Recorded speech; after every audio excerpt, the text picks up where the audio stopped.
Hello everyone.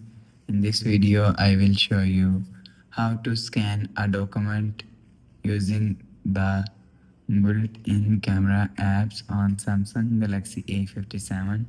Let's start the video. First of all, go to App Library.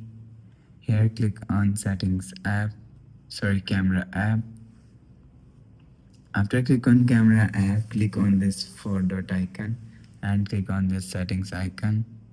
Now in camera settings, and make sure turn on scan document and text button. After turn on this button, go back to home screen and click on camera app and hold phone, and you will see show your document and click on this text icon.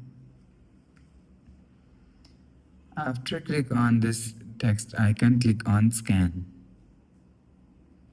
Click on save. After click on save, you will see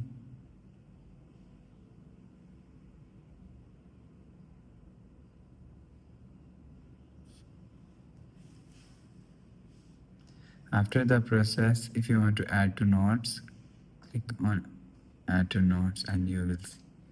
So that's how you can scan a document using the built-in camera app on Samsung Galaxy A57. If you like the video, please subscribe. Thanks for watching.